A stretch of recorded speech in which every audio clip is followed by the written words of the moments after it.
Okay, so we've been talking about buffers. Actually, we got into really buffers pretty good last time, and a couple of reminders about buffers as we've been talking about. A buffer really is a solution that can resist changes to the pH, even when you add, more acid or more base to the actual buffer solution. Remember that the way really a buffer is able to do that really is from what it's made out of. And as we talked about last time, you could really make a buffer out of really kind of two combinations to have sort of an effective buffer. You could either have a buffer that is made out of a weak acid and the salt of its conjugate base, or you can make a buffer out of a weak base and the salt of its conjugate acid. And those two things are really vital to, as we talked about last time, really how a buffer functions. Um, Again, as a reminder that both of those things are in the solution to begin with. So we're not starting with just one of those things, but both of those things are in the solution at the outset. And that is, again, essentially what allows this buffer to actually function. So within that sort of buffer solution, you have either like your weak acid or your weak base. You also have your conjugate base or your conjugate acid, depending on sort of what type of buffer that you made. An important thing about a buffer, as we also talked about, is sometimes people misunderstand and think that a buffer is a neutral solution. You can definitely have a buffer at any pH you would like along the pH scale. What it really means is a buffer um, basically will be able to maintain the pH it's at, even if you add more acid or base to it. So, if it started at a pH of 4, your buffer, and you added some acid or base to it, it will be able to maintain that pH of 4. It will go up or down a little bit depending on what you're adding, but you will not see giant jumps in pH. Ultimately, the way it's able to do that is it's able to do that by preventing the formation of free H plus and free OH minus when you add acid or base to it. So in a sort of buffer solution, if you add pretty much some acid to it or you add some base to it, you will get like really no new H plus or OH minus being formed in that sort of solution. In a non-buffer sort of solution, when you add some acid to it or you add some base to it, ultimately what happens is it will pretty much produce a lot of H pluses if you add acid. It'll produce a lot of OH minuses if you add base to it. And it's really that production of either the free H plus or the OH minus that makes in a non-buffer solution the pH really go really crazy. It will be a very big jump in pH. Maybe it goes from 4 up to 11 or something like that, or maybe it starts at pH of 6 and goes down to like a pH of 2. And it's because you're forming a lot of um, free H plus or OH minus when you add that. That doesn't happen in a buffer because really a buffer, as we talked about last time, pretty much has an acid part and it has a base part, right? So it has this sort of acid part, the buffer. It has sort of a base part. And what that's able to do is essentially when you add acid, the base part will react with it and basically tie up all that H plus that normally would be made free in solution. When you add a base to a buffer, the acid part will react with the base and tie up all of that OH minus that normally would be produced by the addition of that base to the solution. And thus it's able to really ultimately keep the H plus concentration pretty relatively constant from where it started. And because that H plus concentration really doesn't change all that much, even when you add that acid and base because of the buffer action, it's able to keep the pH relatively constant. Again, I say relatively constant because if you have a pH meter in the solution and you add some acid or base, even to a buffer, you will see a change in pH, either up or down, depending on what you're adding, but you will not see a giant jump in pH like you would in a non buffer solution. We also talked about the idea that really buffers are common ions, and in common ion type problems, we can use the Henderson-Hasselbalch equation. And it's really where you should use the Henderson-Hasselbalch equation is in these buffer situations. And that is the pH is equal to the pKa plus the log of the base over the acid. Again, the pKa value is minus the log of the Ka. So this again is really the formula that you should use when you're dealing with buffers. We also talked about the POH sort of version of it, but as we talked about last time, this is really the one most people will use. You can use this for acidic, basic, neutral type buffers. You can use it for any type of buffer you want. Again, the pKa value there. Remember as well, there is sort of a limit to, the capacity of a buffer, as we talked about, I think at the very end last time. What ends up always happening sort of in a buffer is part of the buffer reacts with whatever you're adding, and part of it's actually made as a result of that reaction. And so if you remember, I think maybe I have it one slide back. Maybe actually, let me take a look here. I think I went way far. But essentially, again, what happens with our buffer, with our acid part and our base part, when we do add acid to it, as we talked about last time, it will use up some of the base part in that reaction, but it will make some of the acid part of the buffer. So you sort of regenerate part of the buffer while you're using part of it in that reaction. And same thing, obviously, if we add base coming this way, it will use up some of the acid, but make more of the base part of the buffer. So buffers can work over a long haul because of that. You're sort of regenerating part of the buffer as you're reacting with it.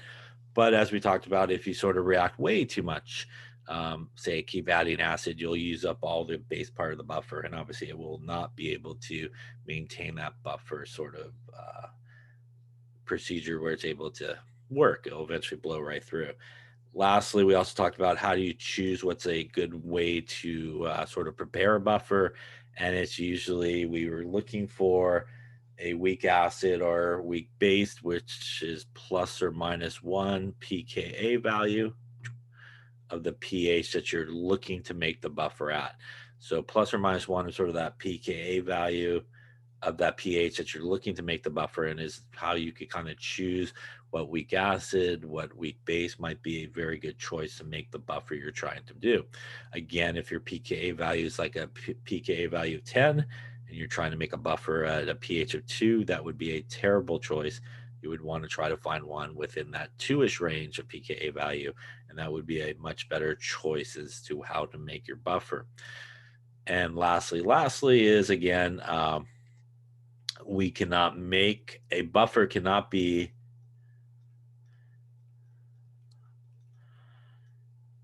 made of a strong acid R base. So you cannot have a buffer that's basically of a strong acid or a strong base, and that is because in a strong acid, it's going to 100% break apart into the ions, which means in that solution, you will not have the acid part of the buffer or the base part of the buffer. And that's why they do need to be weak acids or weak bases, because those guys will set up equilibriums. And by setting up that equilibrium, it will keep both of those things basically in solution at the same time. You'll have some of the acid, you'll have some of the base there, and that's going to ultimately allow the buffer basically to function properly. Any questions on any of those there, or what we talked about last time? Okay, so this graph now that I kind of scribbled all around, it just shows graphically sort of the difference between a buffer solution and a non-buffer solution upon adding basically HCl to it. And we can see here that the buffer solution pretty much maintains its pH all the way through the addition. Again, if you had a pH meter in there, you would see the pH go down a little bit, but not a dramatic jump, from here all the way down or anything like that. But, you would see a small incremental decrease in the pH if you were sort of following it along the way. This is very different than what we see here in our water, which again is not a buffer. We see that is spawned pretty quickly. Addition of that strong base, we see a very, very quick sort of descent, big jump in pH from like 7 all the way down to like a 2 in this case. And that's a lot of change. If you remember, perhaps, as we also talked about, as you go from one pH unit to the next, just say a pH change of 1 doesn't seem like a lot, but that is a power of 10 change that's happening in terms of the concentration. So that is a very big jump that occurs. All right, so why don't you take a few seconds and think about which one of these guys, or all of them, or none of them there, would be something that you could make a buffer out of. So see if these two combinations are buffer sort of solutions or could be a buffer solution. So take a second and see what you come up with. So let's talk about what we're really looking for here. So in order for it to be a buffer, we pretty much need, as we talked about, a weak acid and its conjugate base, or a weak base and its conjugate acid. So what is really the difference between these two things? This goes back to the basic Bronsted-Lowry definition we talked about. It's really a difference of 1H plus is essentially what we're looking at. So if we look at A is a combination of KF and HF. Are these two things related to each other? The answer is yes, they are. K is just a spectator ion. It is really here F minus and HF. And as you can see, when you get rid of that spectator ion, these two things is only a difference of an H plus. This is a weak acid. This would be its conjugate base. Because the K is there to balance out the charge, that would be the salt of its conjugate base. All the same thing. And because this is really a weak acid and conjugate base, A would be a buffer situation. Any questions on that one there? Why did you conclude that K was a spectator ion? It typically is when you have anything that kind of like a sodium, a potassium, a lithium, any of those type of things. Those are usually just spectator ions, because really HF in solution is the weak acid, so it's going to break apart and set up this equilibrium. KF is really just a salt, and it's going to 100% break apart into really K plus and F minus. And so KF is sort of a source, kind of like Le Chatelier's principle here, of adding some more and kind of beefing up the fluoride concentration in this equilibrium. The K plus is really just there floating around and stuff like that. So usually the conjugate base, for example, or the conjugate acid will have some type of ion present that is there really just to balance out the charge because it's the salt of it, but it's really not doing anything. It's just kind of observing, which is why I sort of refer to as spectator ion. Other questions on that? All right, so B, which is KBr and HBr. And in this situation, again, that K is really what makes this sort of the salt of its conjugate base. And really what we're looking at here is the Br minus and the HBr. The difference here is definitely 1H plus, so you might think it is going to be a buffer, but the problem is HBr is actually a strong acid. And because it's a strong acid, it's going to 100% break apart into H plus and Br minus, which means in solution, this is pretty much 100% what you have going on. In addition, you added some of that KBr, just like the KF above, which is a salt that's going to break apart 100% into here. It's going to add some more Br minus. So really in this situation, you pretty much would be left with a solution that has, some K plus. It's not really doing much. You have a lot of Br minus in there, and you got some H plus. You do have sort of the conjugate base, if you will, but you will have none of the acid part because it's a strong acid in there. And this would not be able to function as a buffer because of that. So this is not a buffer. Because of the presence of that strong acid in solution, only really leaves you, like I said before, pretty much just leaves you the conjugate base part, no acid part, not able to function as a buffer in that case. Any questions on that one? Now, C is a little sodium carbonate and sodium hydrogen carbonate here. And again, in actually both of these cases here, the sodiums are really not what's the buffer part of it. If it is a buffer, we're really looking at the carbonate ion and the bicarbonate ion. And these two guys are related to each other by H plus, and CO3 2 minus is a weak base. HCO3 is its conjugate acid, or however you want to look at it. You can look at it the opposite way too, weak acid and its conjugate base. But that basically will be a buffer in this case because of that. Again, this comes from carbonic acid, and if you remember on that Ka table, you could find some of the guys there listed. So again, it gives you that idea that it's a weak sort of situation happening, and it definitely will be a buffer. It's actually what kind of works there in our blood and stuff like that, right? Some carbonate buffer. Any questions on how to identify what could be a buffer, what could not be a buffer? So again, just a reminder as well, and we'll kind of see it as we go through some of the rest of this chapter as well. Again, a buffer itself, when we're talking about something specifically being a buffer, it cannot be composed of a strong acid and stuff or a strong base like this guy.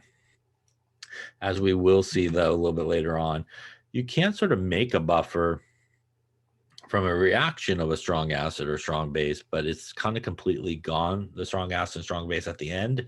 And what you're left with is sort of like a weak acid or weak base sort of result of that reaction. So sometimes people are confused by that when they see that somewhere that, you know, we made this buffer by reacting this strong acid with a weak base or something like that, or a strong base with a weak acid.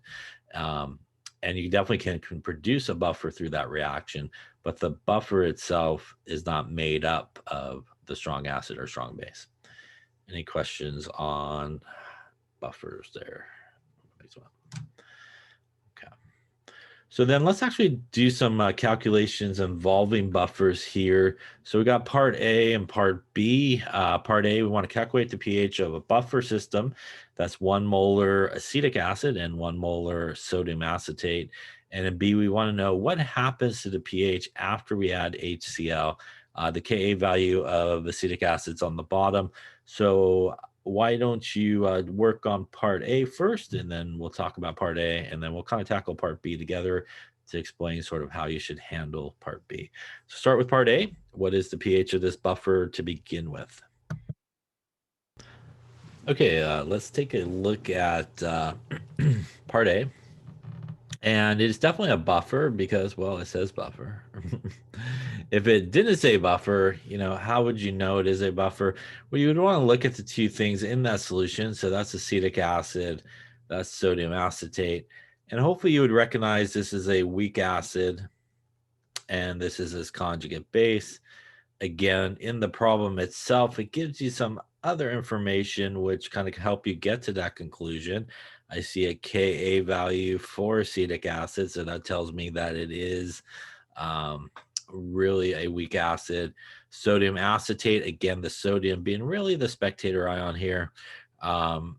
The acetate part here, if we just kind of take that part out, again, resembles acetic acid. Differences here between these two, 1H plus. So again, there's a lot of information that you could kind of get from the actual problem itself to help you make these sort of conclusions and decisions on sort of what you're dealing with.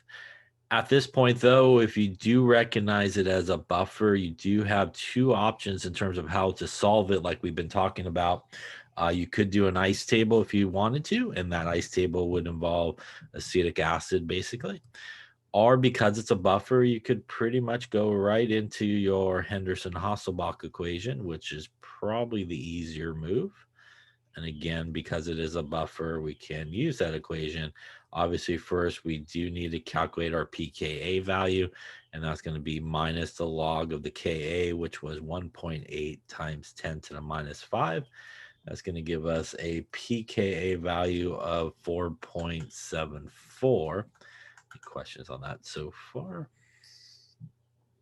At this point, we have everything we need to go into our Henderson-Hasselbalch. So our pH would be 4.74 plus the log of the base. And again, if you're not sure which one's the base, this one, which has the Ka value, should be the acid.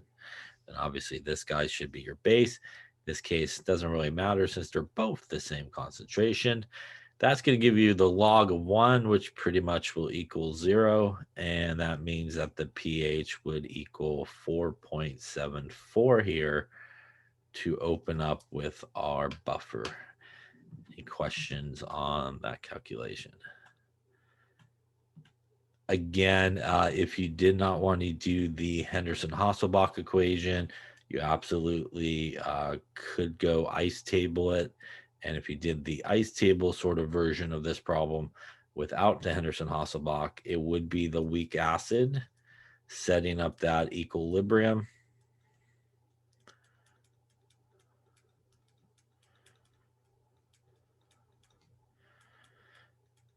Initially, it would be 1 molar here, 0 here. And the important part, like we talked about, if you choose ice table over Henderson-Hasselbalch for buffers, you do need an initial amount for the acetate coming from our sodium acetate in this case.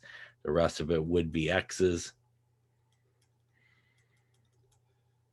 And that means that we would end up with 1 minus X, X, and X.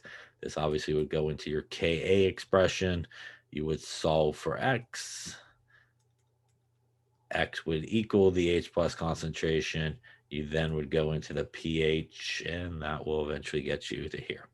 So again, it is your personal preference.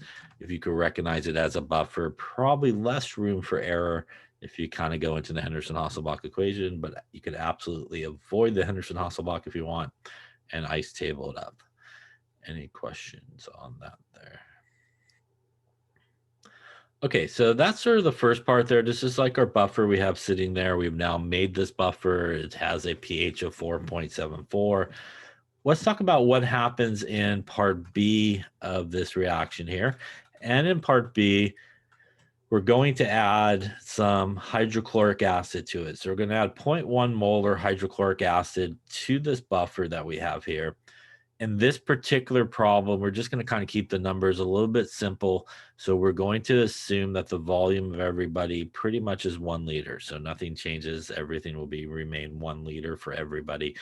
Volume won't obviously remain constant along the way in most cases. But for this particular opening problem here, we're just going to assume, just to make it a little bit easier, everybody's 1 sort of liter. So let's talk about sort of the situation that occurs when we add, one solution to the next, and sort of the importance of, what happens in terms of sort of the calculation that you need to do. So when I take my buffer here of my acetic acid,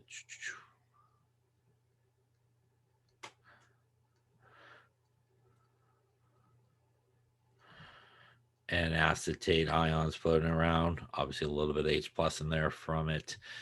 And I add, in this case, some HCl to it. There's a couple of things that happens when we add one solution to the next, and it does revolve around molarity, right? Molarity is moles of solute per liter of solution. When we add volume to another solution, the molarity changes, right? It's constantly changing. That's because the liters of solution is changing. And that's not good for calculations because you're adding volume, things are changing. So whenever we do any type of process here in chemistry where we're adding solutions and we need to do like an ice table, we do not do the ice table in molarity. So we don't do that usually. We actually do it in moles. And the reason why we do it in moles is the moles of solute, whatever's in that solution, as many moles of acetic acid was in there to begin with, as many moles of acetate was in there, however many moles of HCl that you add to that solution, those guys do not change. There's only a certain amount of each of those things that pretty much go for a swim. And when we're doing anything like this, which oftentimes occurs in buffer situations where you have a buffer and then you add some acid to it or you add some base to it, you're changing the volume. You want to do the ice table in moles. Also will happen very shortly here when we start talking about titrations. You're doing nothing but adding volume consistently. And that means that, molarity is constantly changing. We want to do these things at moles. So an important sort of thing in some of these calculations is we want to do these calculations in moles. And that is because the volume is changing, which means the molarity is changing, but the moles will remain the same. So let's see how that sort of affects everything. So first off, let me just rewrite what we're dealing with here.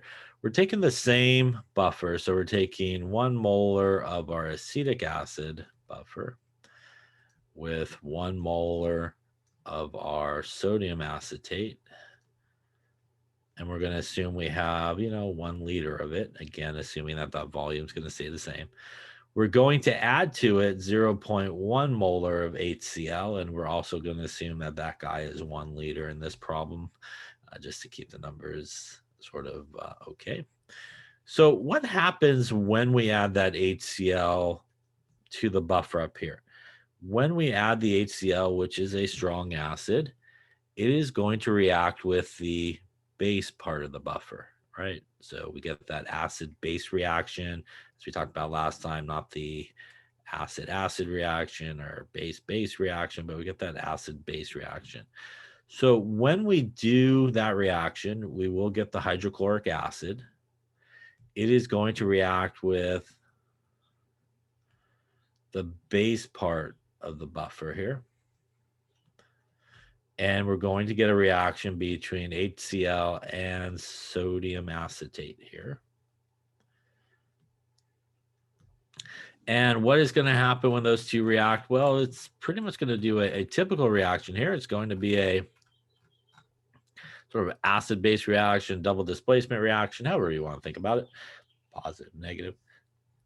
It will produce, as we talked about last time, it will produce that acetic acid, which is the other part of the buffer.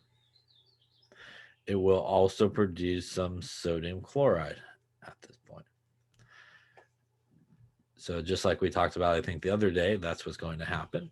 We're going to need to do an ice table. And the purpose of this first ice table is to essentially see what the effect of adding that acid is going to do to our actual buffer. It's obviously going to react with some of our base part of the buffer, the acetate here. We're going to make some of the acid part of the buffer, the acetic acid. So this is really what this purpose of this ice table is. This ice table does need to be done in moles, again, because we're adding this into here. So the molarity will change, but the moles will remain the same. So using 1 liter for everybody keeps everything pretty easy to calculate. That means that we're going to start with 0.1 moles of HCl. We also will have 1 mole of the acetate coming from 1 molar times 1 liter. Also important is we actually will have some acetic acid here to begin with, obviously coming from the acetic acid part. We also will have 1 mole of this guy, and this guy would be 0 in this case. So don't even have to worry about him. And that's an important thing where people always screw up right there is they don't put anything there. They put 0 there because, hey, you know, we put 0 there for a lot of times up to this point. But again, it is a buffer, which means, as we see above, there is both the acetic acid in the solution and also the acetate ions floating around in the solution to begin with. Any questions on that so far? Now, also different is the change part here. Up until this point, we have used X's to represent that. So in this case, we know what should happen. What should happen is we should obviously use up all of the HCl, right? This is a buffer. So this guy here and this guy here is a buffer. It should pretty much gobble up all of the HCl. What that means is we actually know what the change is here. It's actually going to be the HCl. So it'll be minus 0.1 moles, minus 0.1 moles, and plus 0.1 moles on the other side. At this point, at equilibrium, we're going to end up with 0 of that guy. We're going to end up with 0.9 moles of this guy. And we're going to end up with 1.1 moles of this guy. Again, we're adding here. Any questions on that ice table? Now, you might notice a couple of things here. First off, I really didn't fill in the rest of this column. Why did I not fill in the rest of this column? The reason is this is sodium chloride, which, as we talked about, is a neutral salt. Not really going to do anything in terms of the pH or anything like that. So we don't even have to worry about it. I wouldn't put numbers in there that you might think you need to use later on or something like that. So again, best not to necessarily put numbers there. Now, also a really important sort of thing that you should do is after you do this initial ice table in moles, you should at that point go back and convert everybody into molarity. It's very good practice. In this case, again, we're keeping everybody constant at 1 liter, which would give us 0.9 molar at this point. Divide by 1 liter, which would give us 1.1 molar at this point. Obviously, at this point, if we were not keeping the volume constant, this would be the total from the volume of the buffer plus the volume of the acid that we added. Any questions on that? I can't tell you how important it is to first ice table. Again, the purpose of this ice table is to see how our buffer is changing. Once you're done with that first ice table in moles, it is very good practice to convert it back to molarity at that point, because in a lot of calculations continuing on, you might need the molarity in a lot of cases. So it's really important to make sure that you do convert it back as well. Any questions up to there? All right. Now, at this point, it's very common. People are like, okay, I did that. I'm not really quite sure where to go from here. So it's really important to use your ice table to your advantage. If we look at our ice table, what we see left at this point, if we just kind of highlight the things that are left, we have sodium acetate still there. We have acetic acid still there. We technically have some sodium chloride there, but as we talked about, it is not involved really in anything in terms of the pH because it's neutral. And again, if you look at your ice table, you can see you have these two things still here.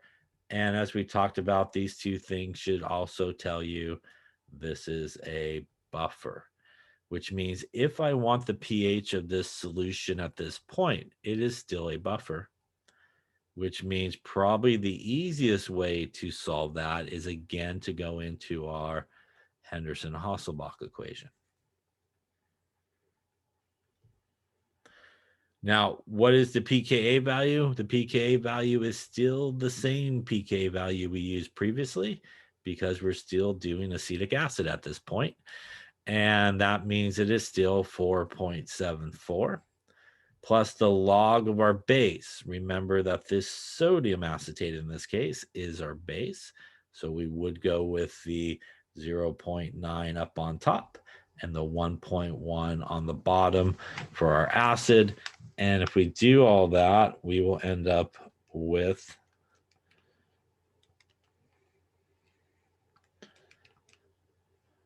looks like 6.5. Looks like 4.65 would be our pH at this point. Any questions on that calculation? Again, one more time, an alternative calculation is to do an ice table. Again, with your acetic acid if you wanted to.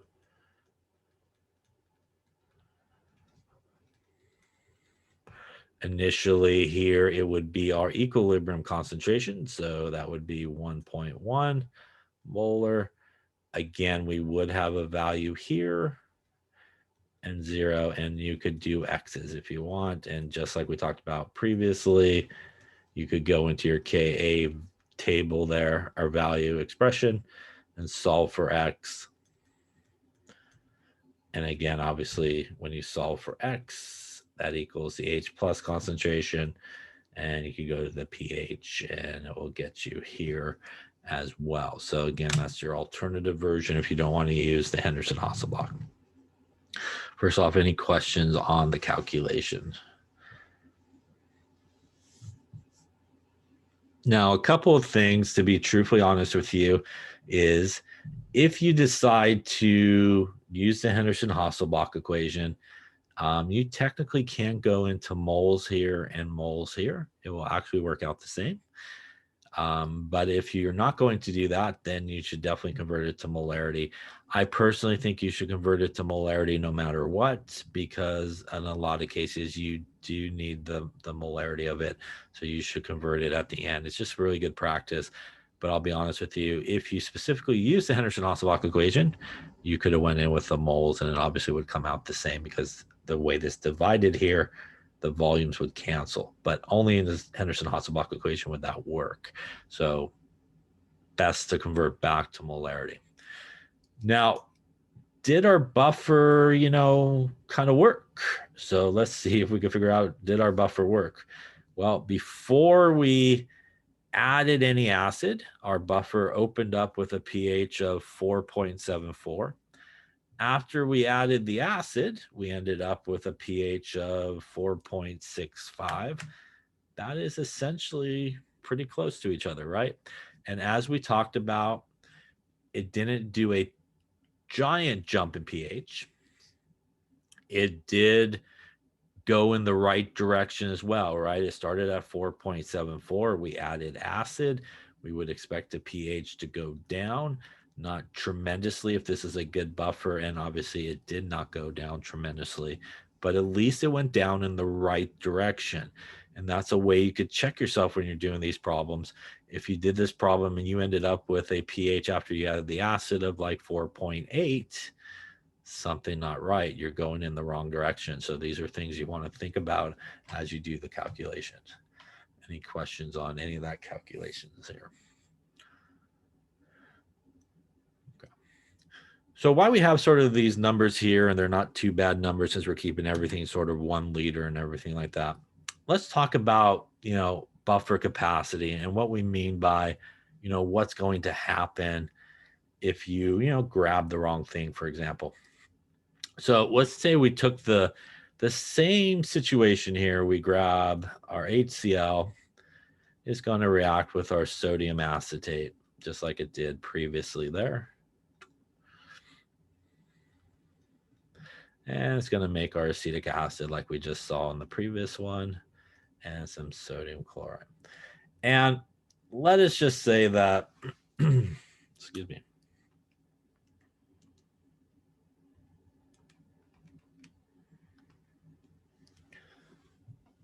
Go with, hang on one sec here. All right, so let's say we still had our 1 molar acetic acid that we made our buffer from. We had our 1 molar sodium acetate. And of course, as it showed there, you were supposed to grab the 0.1 molar HCl, right? So let's say either you made a mistake and you grab, why not? Let's just say, hey, let's say you grab the 18 molar acetic acid instead. Whoops. Kind of similar. They kind of have some of the numbers in there. Let's see what will actually happen in this exaggerated model here of this buffer. Well, initially, we would still have our 1 mole of our sodium acetate. We would have our 1 mole of our acetic acid, right? Assuming we have 1 liter of this guy. And let's just say that we added 1 liter of this guy here to it as well. So what's going to happen in this case is we would actually start with 18 moles of HCl. So what happens in the change part in this case? Well, it's kind of like a limiting reagent, excess reagent sort of situation at this point. Definitely we added way too much moles of HCl. That's going to turn our sodium acetate into a limiting reagent. We're going to have an excess of this. So instead of what happened in our good buffer situation where the change was actually the HCl because it was the smallest, the change here is actually going to be the moles of the acetate in this case.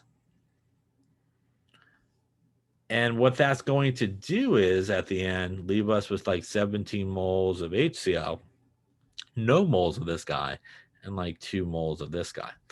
Again, we could convert it back into molarity at this point, and we could calculate a couple of things, but let's just talk about really what's sort of happening here.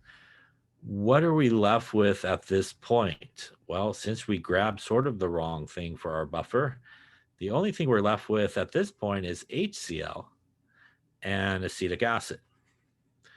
Those two things are not a buffer. They are not related to each other. Not a buffer. We basically have 2 things here. We have HCl, which is a strong acid. We have acetic acid, which is a weak acid. So what are you going to have like in that beaker? Well, you're going to have in that beaker some acetic acid, which, you know, will break apart into H plus and a little bit of acetate. But majority of what you're going to have in that beaker is 17 moles of H pluses basically flying around in there all over the place. Exaggerated. You also have some Cl minuses, which is neutral, not going to do anything. But you can see what will happen in this case, hopefully, is we would expect a giant drop in the pH at this point because we basically just blew through our buffer. So that's what we were talking about earlier in terms of buffer capacity. It's really important. If we get the pH of this, it's actually negative 1 point something or something like that. So it's like a super acid at this point. But you basically, in this example here, grab a acid that was too strong for your buffer in that case. And it basically just blew right through the base part of the buffer.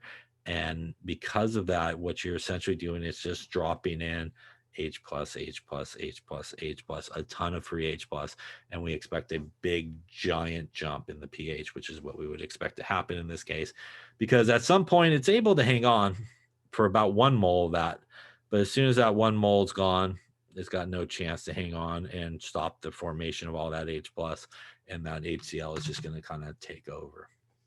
Any questions on that? So this is sort of what we mean, again, like I said, about buffer capacity. You could actually kind of do that as well with adding even this guy, too much of it, right? If you just dump way too much of it, a ton of it, theoretically, you will probably chew up all this. But that's why it's really important when you make a buffer to make sure that it is appropriate in the buffer's concentration of the acid part and the base part to what you're going to kind of use it for or add to it. Because ultimately, what is a buffer really, how is a buffer really able to work? What is really making that buffer work well? It's, it's really comes down to this. It comes down to how many moles of the base part you have to start with and how many moles of the acid part of the buffer you have to start with. As soon as those are gone, it's no longer going to be able to function properly as a buffer. And that's why, again, it's important the concentration of your buffer along with obviously the concentration of what you're adding. Any questions on that there?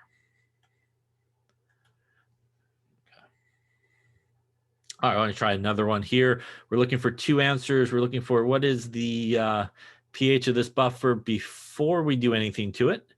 And then what is the pH after we add 20 milliliters of sodium hydroxide to it? So why don't you give that a go, take some minutes here and see what you come up with. Should end up with two answers. Unlike the previous problem, we are not going to keep the volume constant here.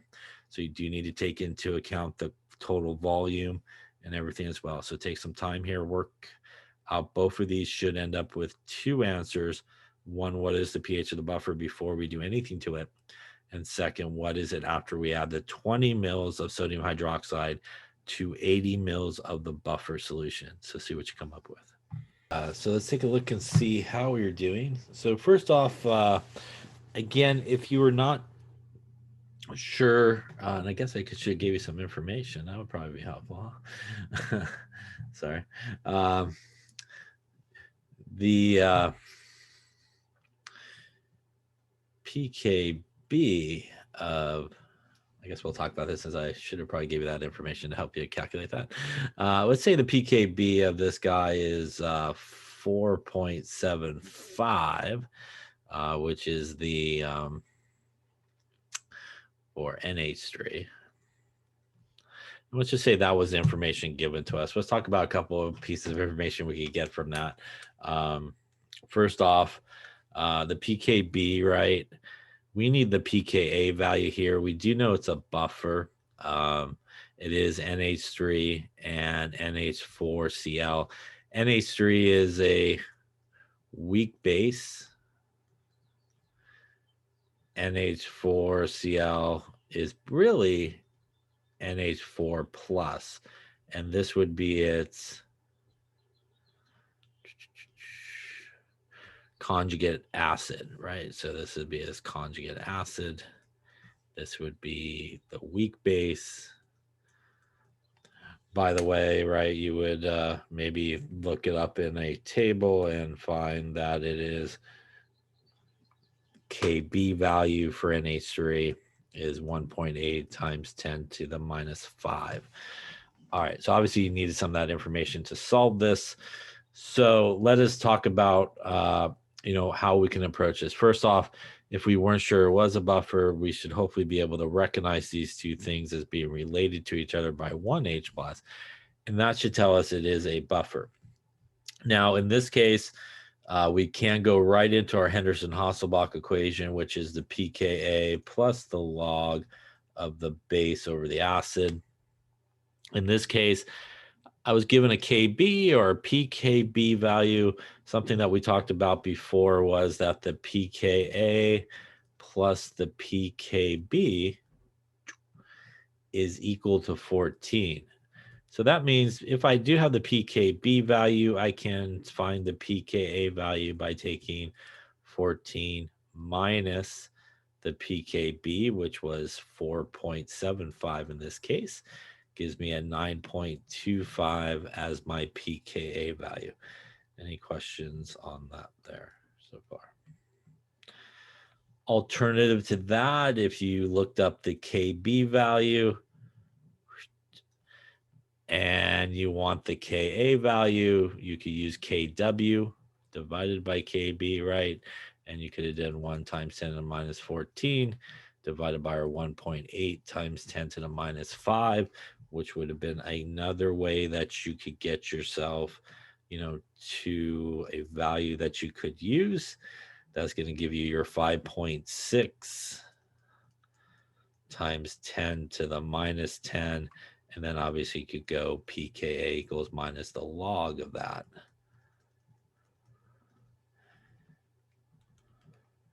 gets you your 9.25 basically, with some rounding, we'll call it. So again, depending on what you would look up, to be truthfully honest with you, probably this would be what you would maybe find in a table if you needed to look it up in a weak base table or a KB table. And again, you could use that information. You could use this as well. You know, there's a couple different ways you could get to the pKa value. You might also be noticing perhaps or have an idea that this is really a basic buffer here, which means a third option would be you could use that basic version of the Henderson-Hasselbalch equation if you wanted to. Remember, there are a few things different, like the pKb, acid on top, base on top, and you get the POH and then subtract 14. So you can see there's a wide variety of ways you could actually sort of get to the answer. If you want to sort of keep it simple and kind of keep it consistent with what we've been doing, I would again just roll with the Henderson-Hasselbalch equation. Again, may require you to do some type of calculation to get yourself to the pKa value, whichever way you want to kind of get there. Any questions on that so far? All right, so now that we have a lot of ways to get there, we're just going to roll with our way we've been doing. So the pH would be our 9.25, which is our pKa value. By the way, the pKa value actually comes from the Ka value of this guy because it's the acid, plus the log of the base. So again, the NH3 is our base, so that's going to go up on top. And the NH4 plus is really our acid, which will go on the bottom. And that means that this buffer here is going to open up with a pH of 9.17, which is a basic buffer in this case. By the way, how did I know it's probably going to be a basic buffer? Well, my pKa value, right, is 9.25. Usually we choose a pKa value plus or minus 1 of the pH we're trying to make. So that, again, tells me it's going to probably be a basic buffer, besides the fact that it's made up of ammonia, which is a weak base. Any questions on the opening pH here? All right, so obviously you couldn't get there without some of that information, so I apologize for not putting it up there earlier, but you obviously would need that information. But I guess it's good. It gave us a little talk about some other ways to approach the problem. All right, so in part B here, we're basically going to be adding some sodium hydroxide to this buffer. So we're going to take 20 milliliters of 0.05 molar sodium hydroxide, and we're going to add it to our 0.3 molar ammonia and our 0.36 molar ammonium chloride, which again, NH4 plus is really the active part of the buffer there. And of the buffer, though, we're going to start with 80 milliliters. This also is something that sometimes people get confused on. So when we talk about 80 milliliters, that is both really the buffer solution. So that has the NH3 in there, that has the NH4 plus. So the 80 milliliters is the total volume for the buffer.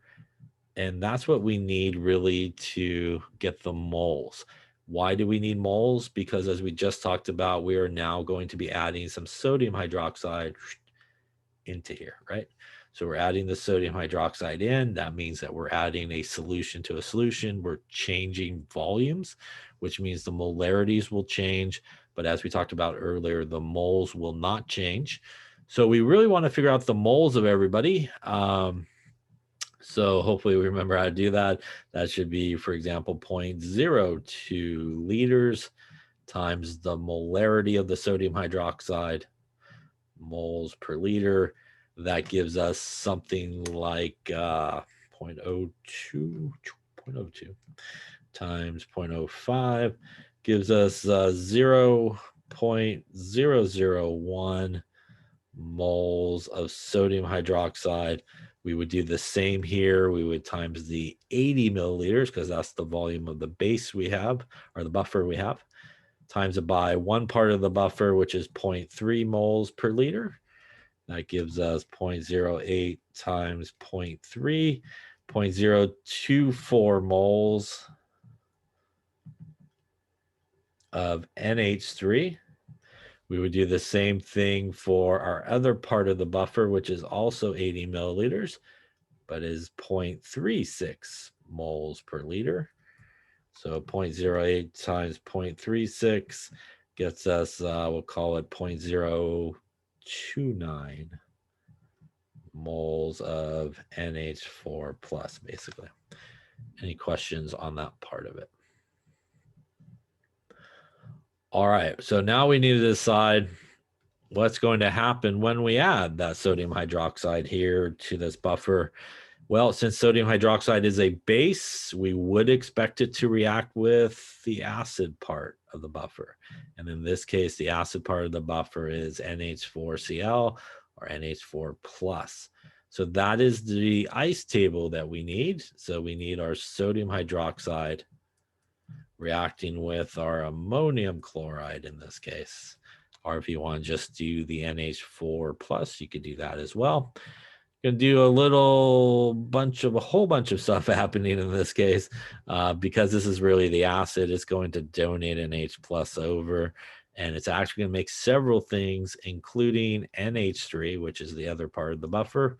It will also make some water in that case, and it will also make some sodium chloride. Actually, you get a bunch of stuff actually made in this sort of guy. Again, you could get rid of the sodium if you want, and the chloride, since they're spectator ions, and be left with kind of less stuff. All right, we're going to do this table here in moles because we're adding. So our sodium hydroxide was 0.001 moles. Our NH4 plus was 0.029 moles. Remember, it is a buffer, so we do have the NH3 there as well. Otherwise, it is not a buffer if you leave that as 0. And honestly, this is water, not going to affect the pH. This is sodium chloride, which will not affect the pH. So as I mentioned earlier, best not to put numbers in where you might want to use them incorrectly. What's going to happen here? Well, if we talked about ice tables before, right? We can't have negative concentrations or anything like that. We can't have negative moles. So it's always the smallest one. So we can see here the sodium hydroxide is smaller than the ammonium. And as we would expect, that means that the change here should be the moles of sodium hydroxide because the buffer should use it up. And again, I'm not even going to touch the guys at the end, so I don't try to do anything dumb and use those numbers somewhere where I shouldn't. That's going to get rid of all the sodium hydroxide like we would anticipate since it is a buffer. And we will end up with 0.028 moles of this guy. We will end up with adding this guy on that side, 0.025 moles of our NH3. Now, once we finish this first ice table, as we talked about, we want to convert it back to molarity. So we're going to convert it back to molarity again by getting the total volume. So in this case, we added 20 milliliters of the sodium hydroxide to 80 milliliters of the buffer, which means my total volume at this point is going to be 20 plus 80. That's 100 milliliters. So again, in this case, we're not keeping the volume constant. We're going to divide each of these by 0.1 liters to convert these guys back into molarity, which again is the proper thing to do after this first ice table. 0.28 molar for that guy and 0.25 molar for this guy. Any questions on the ice table here? Now, again, people sometimes are like, again, I'm not really sure what I got going on. So again, your ice table can help you. If we look at the ice table and see basically the two things we got left over outside of obviously the water and the sodium chloride, which is not going to affect anything in terms of the pH, we hopefully can see we still have our buffer that's intact. So we're basically left with a buffer at this point. So what does that mean? Again, two options. You could ice table, which is probably going to be a lot longer, or you could go directly into our Henderson-Hasselbalch equation to get the pH at this point, which would probably be the easiest. Because it's the same buffer as it was in the first part, the pKa value, however you got it, would be the same here as well. So this would be 9.25 plus the log of the base. So important part though is, again, the NH3 is the base. So that will give us 0.25 up on top. The NH4 plus really is the acid part. And that would give us the 0.28 on the bottom. And that's going to give us a pH after we add the base to this buffer of 9.20.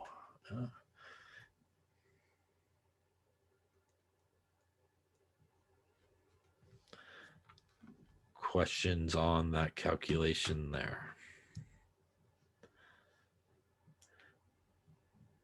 Is it what we expected to happen? So let's talk about what we should expect to happen in this case. We started with a buffer that had a pH of 9.17. We added base to it. So if this was an effective buffer, we wouldn't expect, obviously, the pH to jump a lot. But because we added base to it, we would expect the pH to move in the upwards direction, right? Because it is a base that we're adding. And that's what we see here when we look at what we had after we added the base to it. It went up to 9.20. That is not a giant jump in pH, which is good. That means our buffer is pretty effective. And it actually went in the correct direction. It went towards 14. Basically, it went up, right? So it started moving up because we added base to it. Any questions on where any numbers came from or why we did anything here?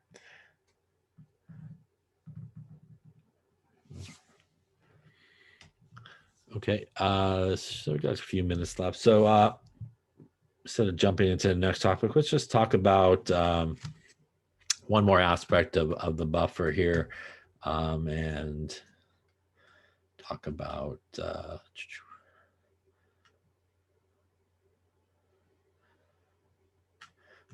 maybe like a problem involving how we might figure out again what buffers would be or what would make a good buffer out of and stuff like that. So obviously here we see a basic buffer, and before we move away from this, we see that in this basic buffer, we were able to use the Henderson-Hasselbalch equation. The pH equals the pKa plus the log of the base over the acid. We could have used this one, as I mentioned before, but since we're usually interested in the pH, you might as well just go into the Henderson-Hasselbalch equation like we did here. It works again for acidic buffers. It works for basic buffers, as we see here. You could use it for any sort of pH of a buffer. So before we get into titration, we just kind of back up and see if I can find a spot to scribble on here.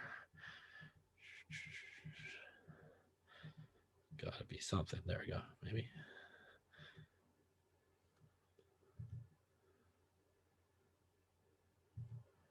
Right there, we'll go here. That looks empty.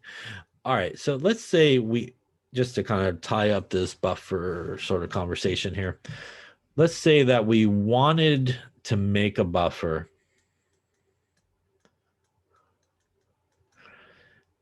at a pH of 4.25. And, we have a list of maybe some weak acids to choose from. So we have chlorous acid, has a pKa value of 1.95. Maybe nitrous acid has a pKa value of 3.34. Obviously, all these pKa values come from the Ka values. pKa value of formic acid, like 3.74. Hypochlorous acid, pKa value 7.54. All right, so let's first talk about which one would make sort of the best choice out of all of these guys here, if these were really our only choices in terms of wanting to make this buffer out of. Remember that when we talk about sort of choosing a good buffer sort of candidate, if you will, a lot of times when we make a buffer, as we talked about, we kind of want that acid part and base part to be fairly similar in terms of their concentrations, which if they're identical in concentrations, again, that makes this part basically 0. And we get sort of this idea here that the pH is equal to the pKa. So essentially, as we talked about, we're looking for plus or minus 1 of the pKa value. So 1.95 is like a pH of 2. And that's a little outside that range. So out of this choice, this might not be the best choice. If we look at HNO2, that is plus or minus 1-ish in that range. So that's a fairly okay choice. You could probably choose that. HCHO2 is 3.74. That also is within that range. That would probably be pretty good.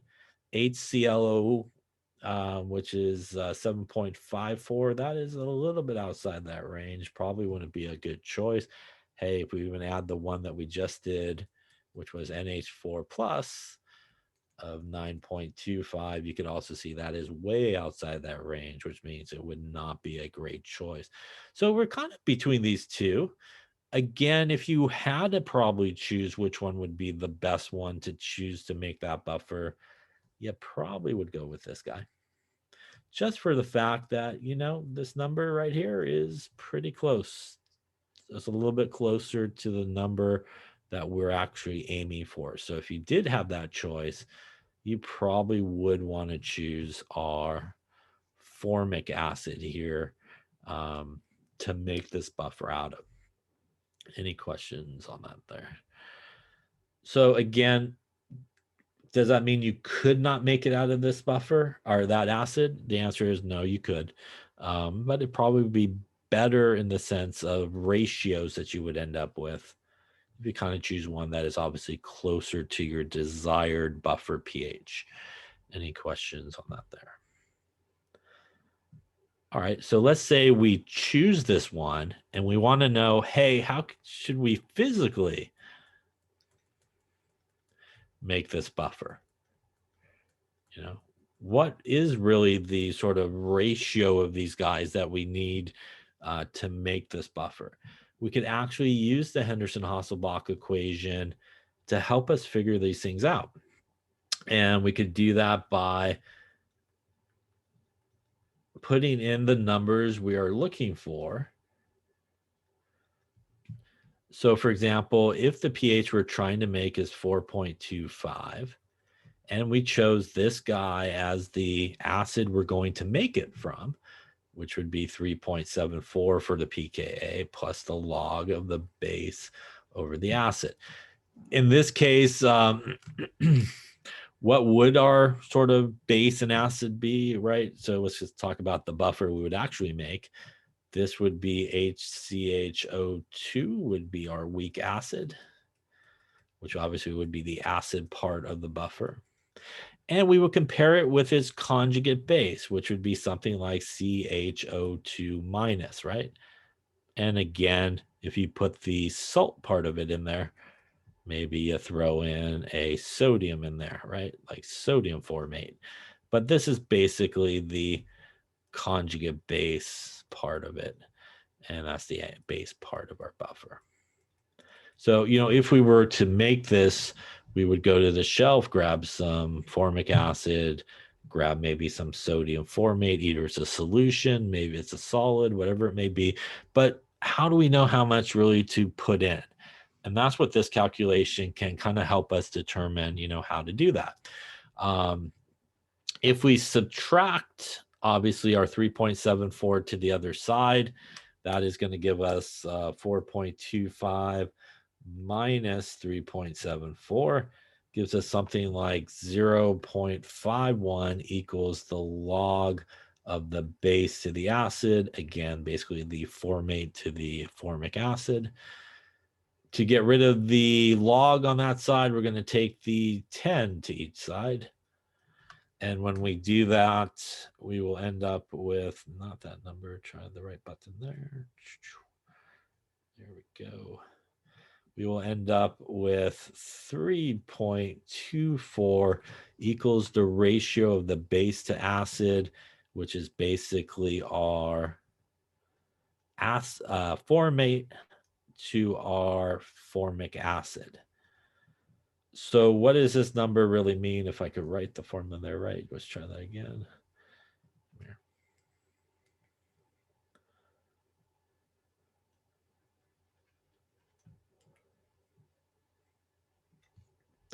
All right, let's try writing that right this time. There we go.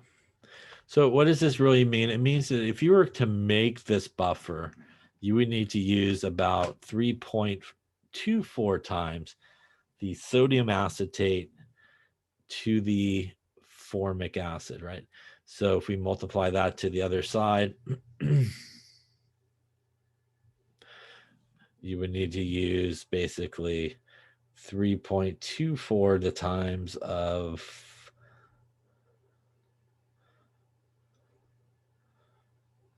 formate to our formic acid there. So that tells us sort of the ratio at which we need. If I could actually write these formulas right, I got the H's and stuff in the wrong spots. There we go. Let's try that again there. HCHO2. There we go. So this will give you sort of that ratio of what you need to use. And you might be saying, well, how does that get me to, like, how much I should measure out? Let's say that you were going to make your buffer that had a total moles of like 1 mole. And that 1 mole for your buffer would basically be made up of the moles of the, in this particular example, the formic acid and the moles of the formate in this case. By doing this, we could actually substitute this in to here. And this would tell us that 1 mole would equal the moles of the formic acid plus 3.24 moles of the formic acid over here. That's going to give us something like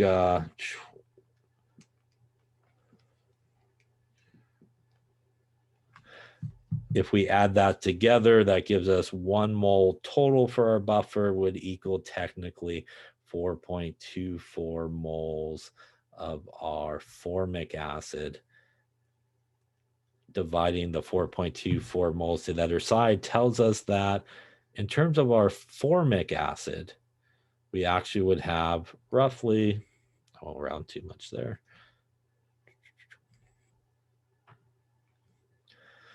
0.236 moles of our formic acid was needed. Now, if this formic acid was a solution, you could use that in the molarity to figure out the volume you would need to basically measure out to put in there. If this formic acid was a solid, you could weigh out the proper number using the molar mass and figure out how many grams. And by the way, if I subtract that number from 1,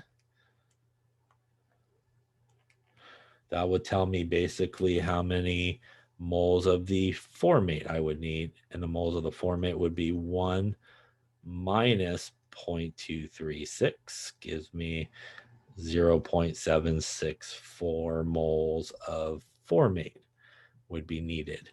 And again, based on what formate may be, it's maybe a solid, maybe it's a solution. You might have to use the molar mass or the volume.